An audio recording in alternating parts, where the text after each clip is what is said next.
Hello, my dear children. Welcome to Periwinkle, a book of science and life, class 5th, chapter number 3, that is adaptation in animals. See the learning outcomes. Define environment, habitat and adaptation. Describe adaptation in animals for movement. Describe adaptation in animals for breathing. Discuss feeding habits in animals. Now the breaking point. Many kinds of animals are found on earth. Some of them live on land, some live in water and some live in air. Animals that live on land are called as terrestrial animals. Animals that live in water are called aquatic animals. Animals that live in air are called as aerial animals. Can you name some animals that live both in water and on land? तो ऐसा कौन सा animal है जो पानी में भी रह सकता है और लैंड पे भी रह सकता है? Crocodile, frog. Habitat. We see many things like plants, animals, humans, water and air around us. तो आप देखते हो आपके आसपास आपको कितनी सारी चीजें देखने को मिलती हैं. कुछ उसमें से लिविंग है और कुछ उसमें से नॉन लिविंग है. They all form the environment. तो environment जो है वो दोनों ही चीजों से मिलके बना हुआ है, यानी कि living component से भी और non living component में से भी. Plants and animals and humans are living things. Animals live in such places that provide them with water, food and shelter. तो animals ऐसी ही जगह रहना पसंद करते हैं जहां उनको ample of food मिले, जहां उनको water supply proper मिले और जहां उनको रहने की जगह मिले. इसी को ही हम बोलते हैं उनका नेचुरल हैबिटेट. तो natural habitat provide them with food, shelter and water. All animals are well adapted to live in their natural habitat. जैसे आपने देखा होगा पोलर बियर है. पोलर बियर को अगर हम प्लेन्स पे ले आए तो क्या वो रह पाएगा? नहीं रह पाएगा, क्योंकि वो वेल अडेप्टेड है to live in the ice. Kangaroos are well adapted to live in Australia. उनको वैसा ही क्लाइमेट चाहिए जैसा ऑस्ट्रेलिया में होता है. अगर हम उनको इंडिया में लेकर आएंगे तो they will not be able to survive. Animals that live in different habitats have different features to survive them. These features that help the organism to live in its natural habitat are called as adaptations. तो अगर हम polar bear की ही बात करें बच्चों, polar bear की body में बहुत थिक फर होता है जो कि उसको प्रोटेक्ट करता है फ्रॉम एक्सट्रीम कोल्ड वेदर. उसकी बॉडी के अंदर फैट की लेयर होती है जिसको बोला जाता है ब्लबर, जो कि उसको वार्मथ प्रोवाइड करती है, एनर्जी प्रोवाइड करती है. तो ये सारे फीचर्स जो एक पोलर बियर को हेल्प करते हैं to live in extreme cold conditions are called as the adaptations. जैसे आपने देखा है कि fishes are well adapted to live in water. अगर आप फिश को पानी से बाहर लैंड पे रखने की कोशिश करोगे तो वो जिंदा ही नहीं रह पाएंगी. क्यों? क्योंकि वो अडेप्टेड है टू लिव इन वाटर. उनकी बॉडी जो है वो स्ट्रीमलाइंड होती है ताकि वो इजीली पानी में तैर सके. They have fins. उनकी बॉडी में गिल्स प्रेजेंट होते हैं ताकि वो पानी के अंदर सांस ले सके. Their body is covered with scales for protection. They have gills to breathe within the water. The streamlined body, fins, scales, gills are the feature that help them to live in water. Body covering. Animals like tortoise, turtles, snails have hard outer covering called shell. तो ये shell क्यों present होता है बच्चों? To protect the animal from its enemies. वो अपनी enemies से अपने आप को protect कर सके, इसीलिए उसकी body पे hard covering present होती है जिसको हम बोलते हैं shell. As they sense a danger, they hide themselves inside the shell. As the danger has gone away, their body parts come out to perform activities for survival. अगर हम देखें तो एक बर्ड है, बर्ड की बॉडी भी किससे covered रहती है? फेदर्स से कवर्ड रहती है. Down feathers help the bird keep its body warm to protect from cold. तो जो डाउन फेदर्स होते हैं ये बर्ड को हेल्प करते हैं, उसको प्रोटेक्शन प्रोवाइड करते हैं ठंड से. Flight feathers help the bird to fly. तो बर्ड के अंदर हम दो टाइप के फेदर्स देख रहे हैं बच्चों. एक होते हैं फ्लाइट फेदर्स जो कि उनको हेल्प करते हैं to fly in the air, और दूसरे होते हैं डाउन फेदर्स जो उनकी बॉडी को वार्मथ प्रोवाइड करते हैं. ऐसे ही अगर हम देखें क्रोकोडाइल है, लिजर्ड्स, फिश, स्नेक्स, उनकी बॉडी जो है वो कवर होती है स्केल्स के साथ. फिश के जो स्केल्स होते हैं वो थिन होते हैं, स्लिपरी होते हैं, जो कि उनको हेल्प करती है पानी में स्विम करने में. वहीं क्रोकोडाइल के जो शेल्स होते हैं, स्केल्स होते हैं, वो बहुत हार्ड होते हैं, तो वो उनको प्रोटेक्शन प्रोवाइड करते हैं from the enemy attack. Snake की बॉडी पे जो स्केल्स होते हैं वो कैसे होते हैं, वो उनको हेल्प करते हैं क्रॉल करने में, क्योंकि उनके पास लिम्स प्रेजेंट नहीं होते, तो यही स्केल्स हैं जो उनको इजी मूवमेंट में हेल्प करते हैं। So while the snake's body continue to grow, its skin does not. So the snake sheds its skin after a certain period to give a new skin. This is called as molding. The body of animals like rabbits, foxes, polar bear, goat, sheep, tiger and mammals, आपने क्या देखा है, इनकी body के ऊपर क्या present होता है, फर प्रेजेंट होता है, यानी कि बहुत थिक हेयर्स प्रेजेंट होते हैं जो कि उनको प्रोटेक्शन प्रोवाइड करते हैं कोल्ड से। पॉक्यूपाइन, देखो आप पिक्चर में देख सकते हो एक पॉक्यूपाइन, इसकी बॉडी पे नीडल लाइक स्ट्रक्चर्स प्रेजेंट होते हैं जिनको बोला जाता है क्विल्स। ये इनको हेल्प करते हैं to provide protection from their enemies, तो इनको प्रीडेटर से बचाने का काम करते हैं ये quills. Movement in animals, now children you all know कि जो एनिमल्स हैं they show locomotion, they move from one place to another in search of food, water and shelter. Animals move from place to place in search of food, resting place or shelter, mate and to escape from their enemies. The movement of animals from place to place is called as locomotion. तो एक बहुत important difference है यहाँ पे plants और animals के बीच में कि एनिमल्स जो हैं एक प्लेस से दूसरी प्लेस पे मूव कर सकते हैं, यानी कि वो लोकोमोशन शो करते हैं।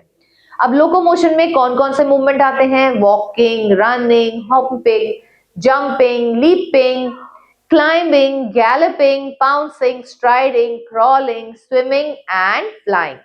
Now terrestrial animals. Terrestrial animals बच्चों वो होते हैं the animals which can live on land.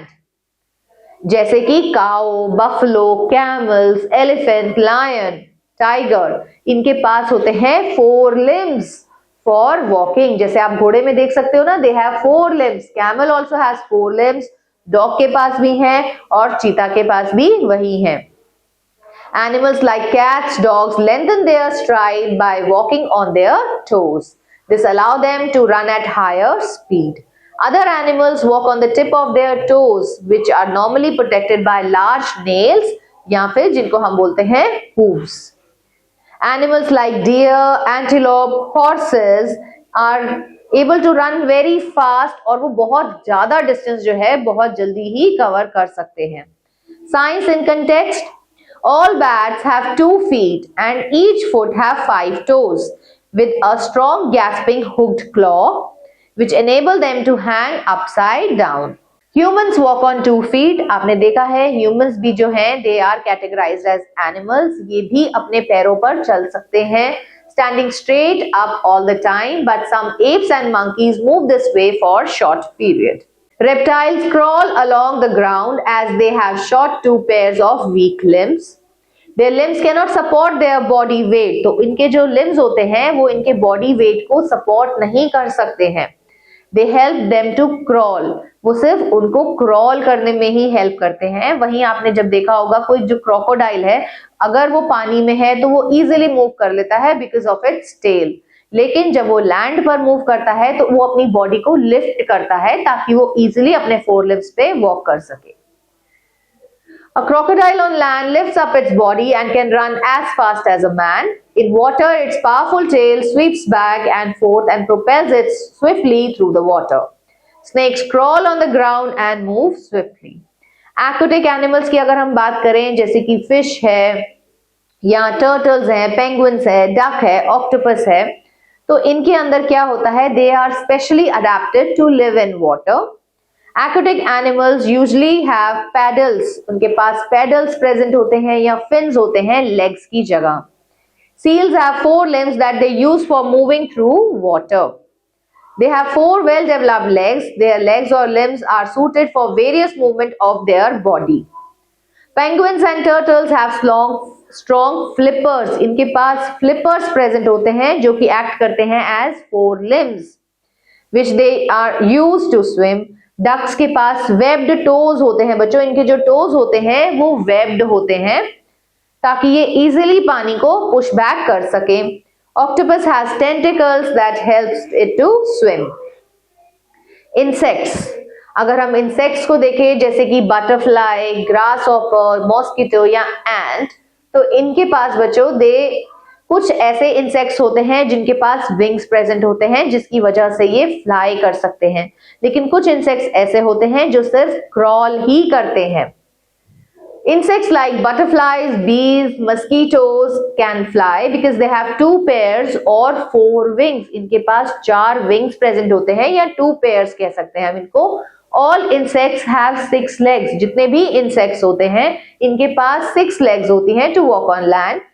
Some insects such as bugs, lice, fleas do not have any wing at all.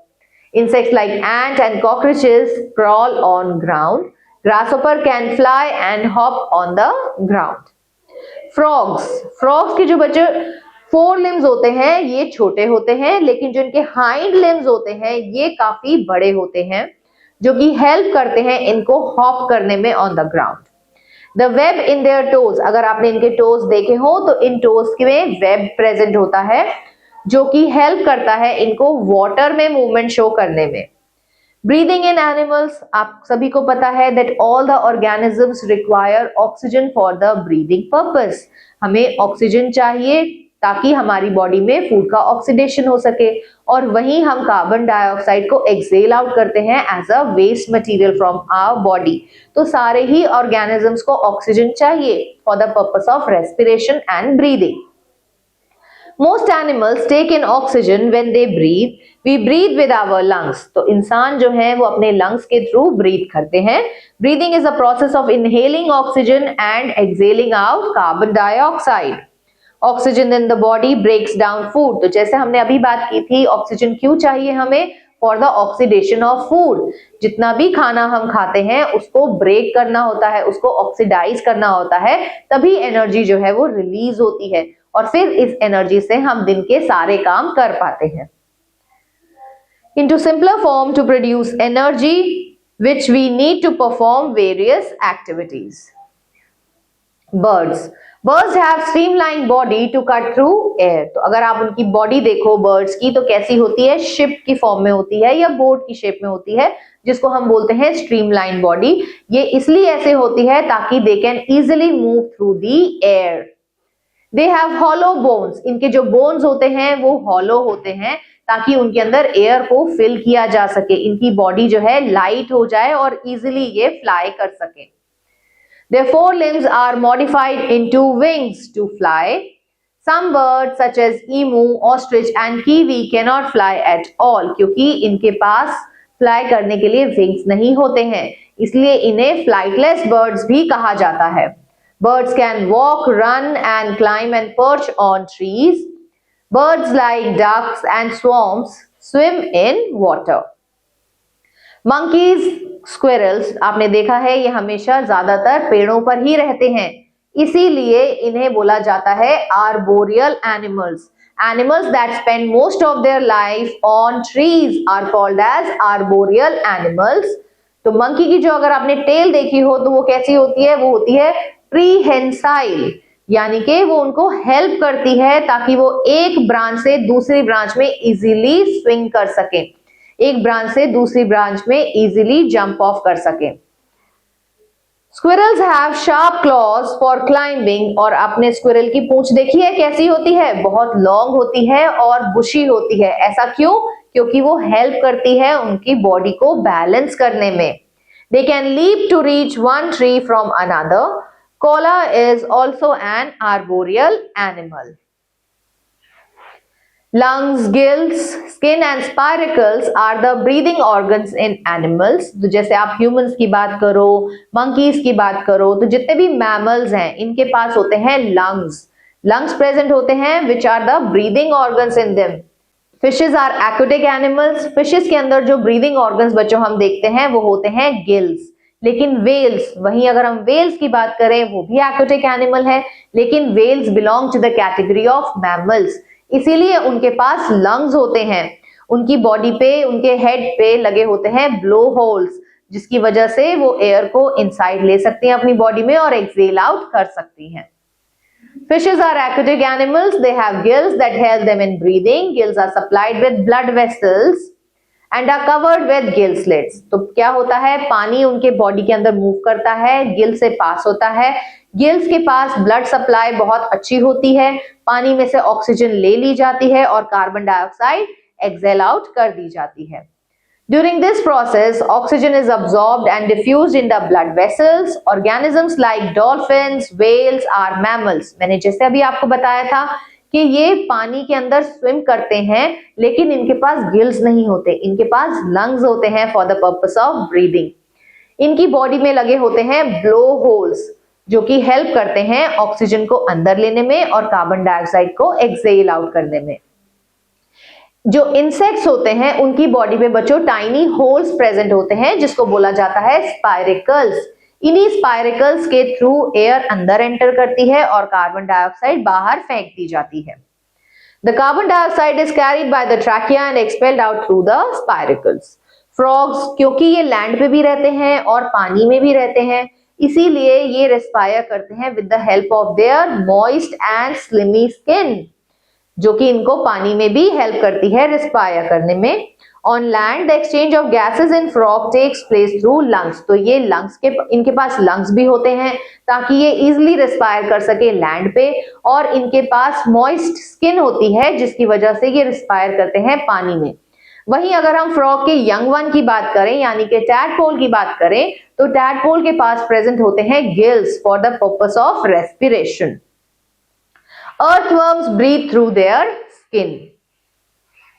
Feeding habits in animals. Like humans, animals need food to get energy and to grow.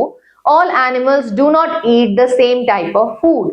They are adapted to eat different types of food. अगर आप humans की ही बात करो बच्चों, क्या आप एक ही time का खाना खाते हो हर वक्त? नहीं, ऐसा नहीं होता. ऐसे ही एनिमल्स भी डिफरेंट कैटेगराइज में हमने बांटे हैं according to their food habits. जैसे कि animals like goat, deer, horse, elephant, ये कैसा खाना खाते हैं? दे फीड ओनली प्लांट्स, तो इनको हम बोलते हैं herbivores. Herbivores have flat and sharp front teeth. They possess broad back teeth for grinding and chewing plants. Canines are absent in herbivores. Rabbits, mice, squirrels are rodents. ये क्या करते हैं? ये gnaw करते हैं फूड को. That means they have pair of upper and a pair of lower teeth called incisors for gnawing of fruits and seeds. अगर हम बर्ड्स की बात करें तो जैसे पिजन है, डव है या पैरट है, ये हर्बीवोर्स होते हैं.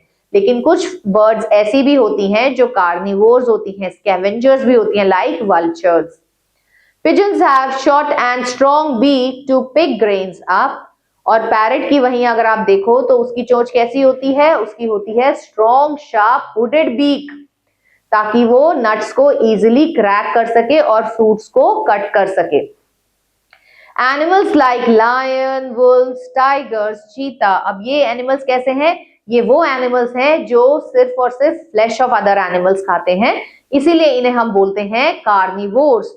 तो कार्निवोर्स की देखो आप ये लंबे दांत देख रहे हो ना, ये क्या है बच्चों? These are the canines. They have well developed canines for tearing the flesh of the animal.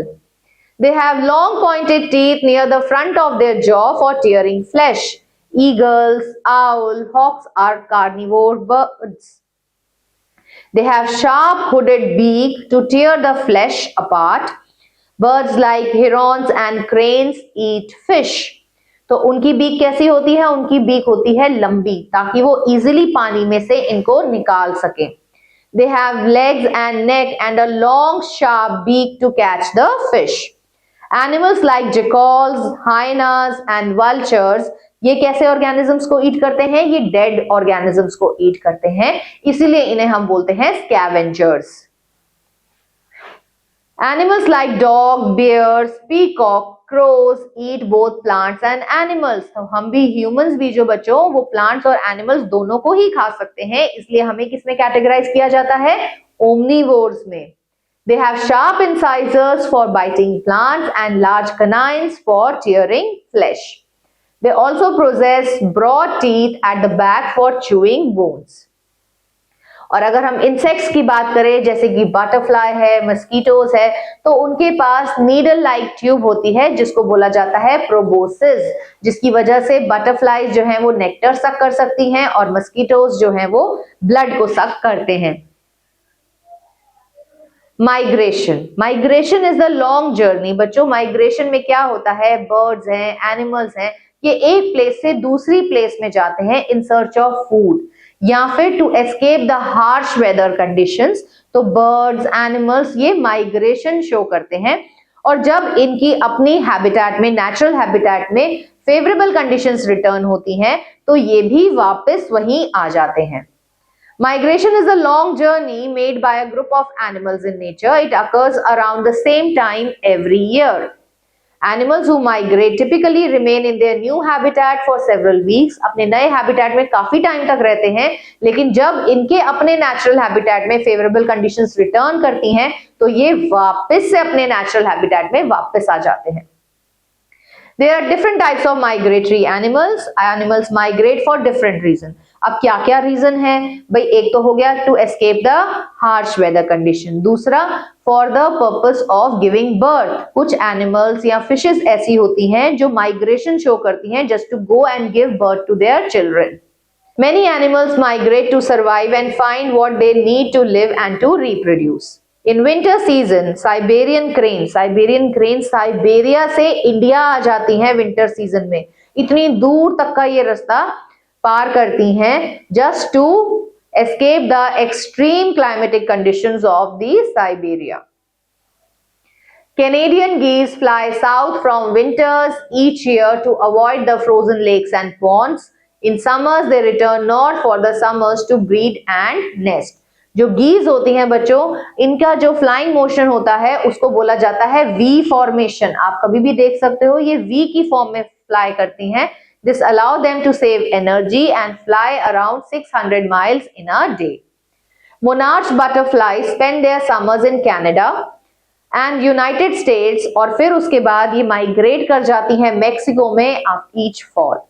When they return north each spring, they lay eggs to produce more butterflies. Whales जो होती हैं वो अपनी समर्स बिताती हैं Arctic circle में जहां पे पानी जो है वो ठंडा होता है। They find most of their food here. और जब फॉल होती है तो वेल्स वापस से माइग्रेट करती हैं कहां, साउथ में, to find warmer water. Adult whales can go for many months without eating until they migrate back to the northern feeding areas. In the African savannas, zebras and wild beast herds migrate in giant clockwise circle each year. They are constantly moving following the rainy seasons when food is abundant in particular area. तो food के लिए ये वाले जो animals हैं ये migration show करते हैं। रूबी थ्रोट हमिंग बर्ड, ये जो है ये सबसे छोटी बर्ड है। It is the smallest of all birds found in north America. They live in eastern and central United States and part of Canada the majority of year. पूरे साल के लिए ज्यादातर समय ये अपना कनाडा में, eastern and central United States में काटते हैं और ये माइग्रेशन शो करते हैं towards the Gulf of Mexico as winter approaches. It takes hummingbirds around 18 to 24 hours to cross the Gulf of Mexico and fly non-stop during their migration. ऐसे ही बच्चों Arctic tern जो है ये ट्रैवल करती है a distance of about 24,000 miles each year, equal to almost an entire trip around the globe. Arctic tern lay their eggs and hatch their youngs in the Arctic region every summer. They are strong, flying, fast-flying birds, so they can make the trip in around 40 days. Salmon fish can be seen migrating from spring through fall. They migrate up the rivers of New England beginning in summers and continuing through the fall as well. तो जब यहाँ पर spring season होता है तो ये migration जो है ये शो करती हैं। लोकास्ट बच्चों क्या होते हैं, ये एक टाइप के फ्लाइज होती हैं जो कि आपने देखा है ये माइग्रेशन शो करते हैं। दे माइग्रेट इन स्वॉर्म्स, मतलब क्लस्टर्स में बहुत सारे लोकास्ट जो है इकट्ठे माइग्रेट करते हैं and they destroy the standing crops. Elephants also migrate to other places in search of food and favorable climatic conditions. Now have a look on wrap up. Special features that help animals survive better in their natural habitats are called adaptation. A natural habitat is a place in the environment where living organisms live and grow naturally. Shells, feathers, fur and scales are body coverings of animals that help animals protect against environment conditions in their habitat. Different types of animals have different feeding habits based on their mouth parts. Lungs, gills, moist skin, spiracles are different breathing organs that help animals breathe in their natural habitat. Migration is the movement of large group of animals from one place to another at a particular time of the year in search of favorable climatic conditions and food. Have a look on check your progress, children. Tick the correct option. First one says aerial animals live in. So as the name indicate, aerial कहाँ रहते हैं ये? Air में. Which of these animals have gills to breathe in water? तो ये होते हैं tadpoles, क्योंकि whales और dolphins के पास तो lungs होते हैं. Which of these animals have shells as outer covering? तो outer covering होती है snail के पास. Which of these animals shed their skin once in a year? Snake. Which of these animals have a streamlined body? तो किसके पास होती है बच्चों? Birds के पास. Whales breathe with its lungs. बाकी के पार्ट्स आप अपने आप से अपनी प्रैक्टिस नोटबुक में प्रैक्टिस करेंगे. See the fill in the blanks. Insects have dash to breathe through. Spiracles. Dash are migratory insects that destroy crops. तो वो होते हैं locust. The parrot is a herbivorous bird. Monkeys and squirrels are arboreal. Dash has proboscis to suck liquid food, that is butterflies. बाकी के parts आप अपने आप से अपनी प्रैक्टिस नोटबुक में प्रैक्टिस करेंगे. State whether true or false. Lions are migratory animals in savanna. No, this is false. Mice are gnawing animals. Yes, this is true. Forelimbs of penguins are modified to flippers to swim. Yes, again this is true. Reptiles have long legs to move fast. This is false. बाकी के parts आप अपने आप से अपनी practice notebook में practice करेंगे. Now have a look on match the following. Earthworm की skin moist होती है for the purpose of breathing. Grasshoppers, they breathe through spiracles. Dolphins breathe through lungs. And tadpole breathe through gills. With this, we have come to the end of this chapter. Hope you have understood this chapter nicely, children. Stay tuned for the new video. Till then, goodbye.